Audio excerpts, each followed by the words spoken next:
Imagine your friend asks you if you want to go to the theater to watch a movie on Halloween night. You agree, and when you walk into the theater, you realize what you're watching. Sitting across from someone who actually encountered Art the Clown, the most famous serial killer since Jack the Ripper, it's historic. You are watching the most horrifying thing you have ever seen. You want to leave because your body physically cannot watch the amount of gore that is happening. You see people leave while you keep watching, forcing yourself to watch the horrible things that are being laid onto your eyes. This is Terrifier.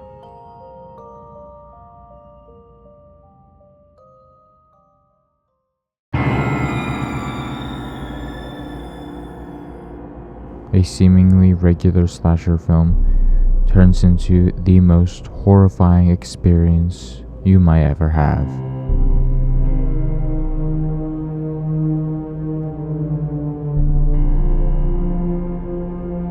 Nothing can prepare you for Art the Clown. He mutilates his corpses, hacking at them, even after they die. Art laughs while he does it, dancing on their dead body, after making their face unrecognizable, and he makes you watch every single second of it. Horror films try not to show the victim being killed.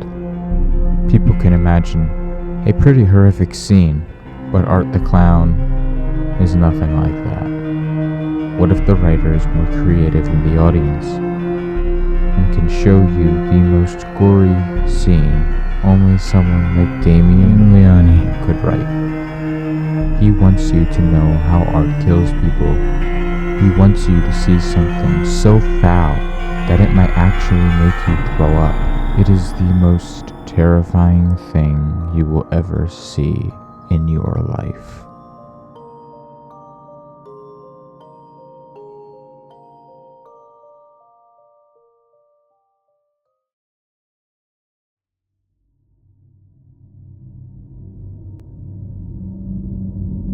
Damien Leone's way of making him so unpredictable is so unique.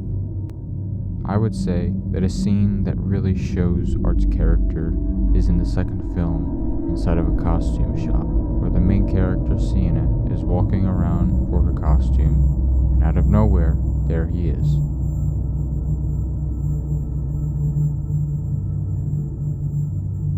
Art is leaning against the wall, staring at her with the creepiest smile anyone could make. He doesn't move, he just stands there. You know how dangerous he is, and he's just doing nothing. He then proceeds to play with the environment and taunts her by using all of the toys around the store. We know what he's capable of. Tara and Dawn are trying to get sober after getting back from a Halloween party, so they go to a pizza place. Art walks in. He begins making faces towards Tara, making her feel unsafe and unable to be comfortable.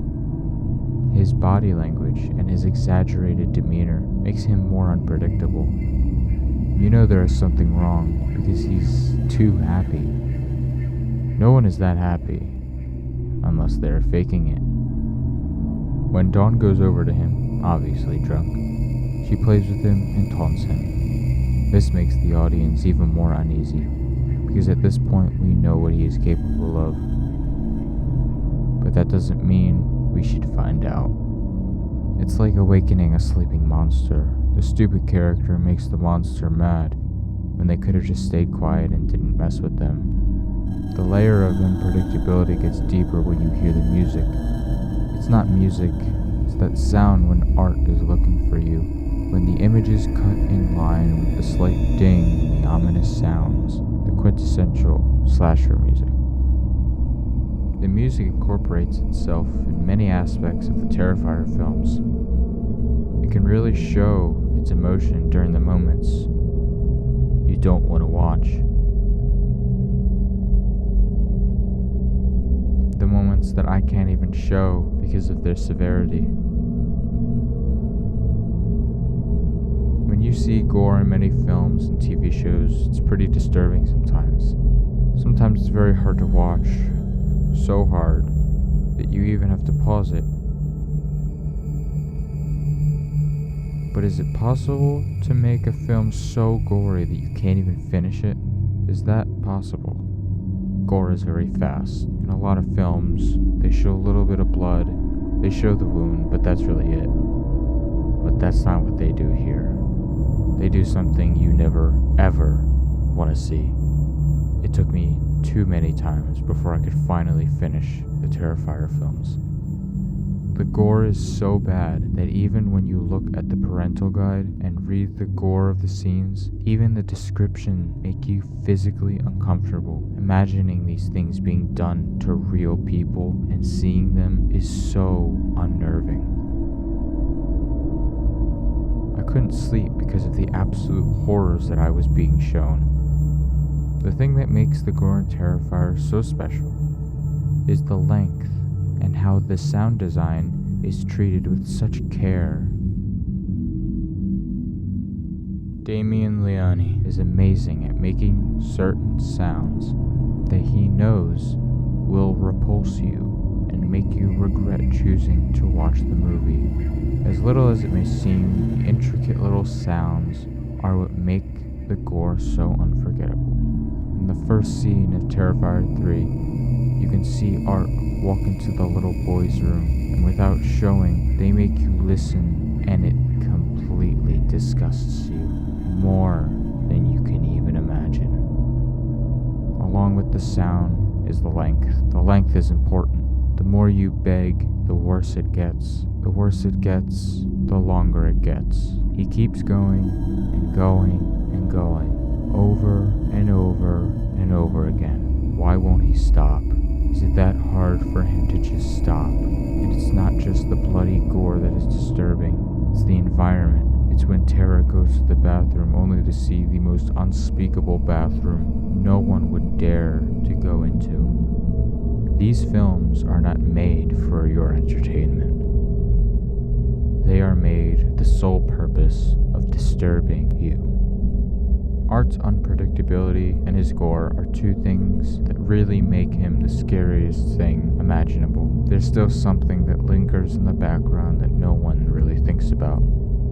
The fact that every important character, I guess other than Sienna, dies. He is simply inescapable. Now, it's not the idea that he keeps coming back to life. It's the idea that when he is alive, you can't kill him. He always knows where you are and is playing with your life. He stalks Sienna and doesn't kill her because he just doesn't want to yet. And it's not the work of some demented demon from hell. There was once a real person in that costume. Someone was actually capable of doing that. A real human person with no powers, just the desire to kill. Every other character he meets is filmed in a way that we root for the person being chased, but when we see them be horrifically killed, it feels like a loved one has just died. We are so thankful to see Sienna on screen because we know that she won't die, but we beg her to stay because we know that once she leaves, Art will do something unspeakable to whoever person annoys him the slightest. Anyone who watches these films prays that at least one person will be spared, but unfortunately that prayer will never be answered. If you or anyone sees Art the Clown, the moment you lay your eyes on him, it's already over. He has already killed you, your confidence, your positivity. There is nowhere you can run. There is nowhere you can hide. He will find you, and he will make you experience something you only see in your nightmares.